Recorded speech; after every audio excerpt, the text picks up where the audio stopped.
श्री शिवाय नमस्तुभ्याम। सावन मास महात्म का अध्याय दूसरा। सावन मास का धर्म पालन। भगवान शंकर संत कुमार जी से बोले, हे ब्रह्मपुत्र, आप नरम हैं तथा श्रद्धालु हैं, समस्त 12 गुणों से युक्त श्रोता भी हैं। आपने सावन मास के बारे में जो पूछा था तथा जो पूछने से रह गया था वह मैं सब तुम्हें विस्तार से बताता हूँ। आपके पिता ब्रह्मा बहुत उद्दंड थे, इसलिए उन्होंने अपना 5वां स्वर्ग गंवाना पड़ा था। वे समरसता को छोड़कर मेरी शरण में आए थे और जो कुछ मैं बताने जा रहा हूँ वह ध्यान से सुनो। सावन मास में नियमों का पालन कर व्रत रखकर सायंकाल को 4 बजे भोजन करना चाहिए। 1 मास तक रुद्राभिषेक करना चाहिए। अपनी प्रिय किसी एक वस्तु का त्याग करें। पुष्प, फल, धान्य, तुलसी की मंजीरी युक्त पत्ती और बेल पत्रों से मेरी लक्ष्य पूजा करें। कोटिलिंग पूजन करें। ब्राह्मणों को प्रेम पूर्वक भोजन कराएं। नियत का पालन करें। मुझे पंचामृत से अभिषेक अति प्रिय है, अतः उसे भी करें। इस मास में किया जाने वाला कृत्य अनंत फल देने वाला है। इस मास में भूमि पर शयन करना चाहिए, ब्रह्मचर्य का पालन करना चाहिए, सत्य बोलना चाहिए, पत्तल में भोजन करें, प्रातःकाल स्नान ध्यान करें, इंद्रियों को वश में रखना चाहिए, एकाग्र मन से प्रतिदिन मेरी पूजा करें। इस महीने में मंत्रों का श्रवण कर भी उत्तम सिद्धि देने वाला है। गायत्री मंत्र और ओम नमः शिवाय का जाप करें। श्री सूत जी का वह जाप और श्री भी और अधिक लाभदायक है। ग्रह यज्ञ, कोटि होम, लक्ष्य होम और अयूत होम करने का फल मिलता है और मनवांछित फल की प्राप्ति होती है। जो प्राणी इस महीने में एक दिन भी व्रत को छोड़ देता है वह महाप्रलय तक घोर नरक में जाता है। मुझे सावन मास से अधिक और कोई भी मास प्रिय नहीं है। यह मास फलदायक है और तथा निष्काम भाव से किए गए कर्मों के फलस्वरूप मोक्ष प्रदान करने वाला है।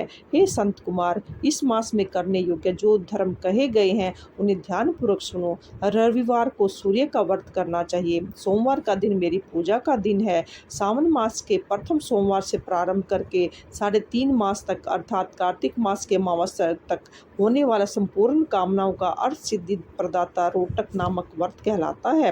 मंगलवार के दिन मंगला गौरी का व्रत रखा जाता है। बुधवार के दिन बुध का व्रत, बृहस्पतिवार को गुरुदेव का व्रत, शुक्रवार को जयंतिका देवी का व्रत रखा जाता है, शनिवार को हनुमान तथा नरसिंहहरि का व्रत रखा जाता है। अब मैं तुम्हें तिथियों के अनुसार होने वाले व्रतों को बताता हूँ। सावन मास के शुक्ल पक्ष की द्वितीय तिथि को ओमबंधुर नाम का व्रत होता है। शुक्ल पक्ष की तृतीय को गौरी का व्रत होता है। सावन शुक्ल चतुर्थी को दुर्वा गणपति नामक व्रत होता है। इसे विनायक चतुर्थी व्रत या गणेश चौथ का व्रत भी कहते हैं।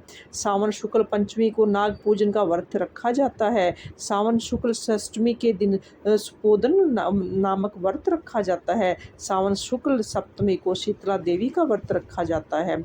अष्टमी और चतुर्थी तिथि में देवी का पवित्र रोपण करना चाहिए। सावन मास की कृष्ण तथा शुक्ल पक्ष की नवमी को नक्त व्रत का विधान है। शुक्ल पक्ष दशमी को आशा नामक व्रत किया जाता है।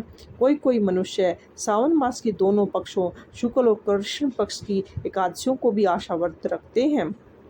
सावन शुक्ल पक्ष की द्वादशी को भगवान विष्णु का पवित्र रोपण करना कहा गया है, इसलिए इस तिथि को भगवान हरि का श्रीधर नाम से अर्चन उत्तम गति प्रदान करता है। श्रावण शुक्ल पक्ष पूर्णिमा को उत्सर्जन, उपाकर्म, सभादीप, रक्षाबंधन, श्रावणी क्रम, सर्प बलि तथा हयग्रीव जयंती मनाई जाती है। हयग्रीव नामक भगवान विष्णु का अवतार माना जाता है। उपयुक्त 7 व्रत सावन शुक्ल पूर्णिमा को मनाए जाते हैं। सावन कृष्ण चतुर्थी को संकट चतुर्थी, जिसे आम भाषा में सकट चौथ कहते हैं, तथा कृष्ण पक्ष की पंचमी को मानव कल्पादि व्रत रखा जाता है। सावन कृष्ण अष्टमी को भगवान श्री विष्णु ने श्री कृष्ण नामक से 16 कलाओं से युक्त अवतार लिया था। उस दिन व्रत तथा महोत्सव मनाया जाता है। सावन मास की अमावस्या के पिठोरा व्रत का विधान है। इस दिन कुशोत्पादन करें और वृषभों का पूजन करें। सावन शुक्ल पक्ष की प्रथमा से लेकर समस्त तिथियों के अलग अलग देवी देवता हैं।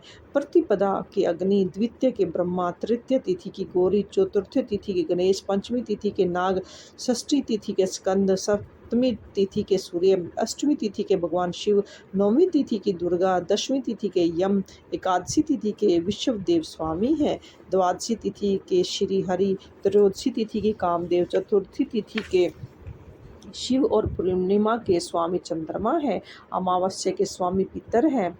जिस देव की जो तिथि है उस तिथि को उस देवता की पूजा अर्चना करनी चाहिए।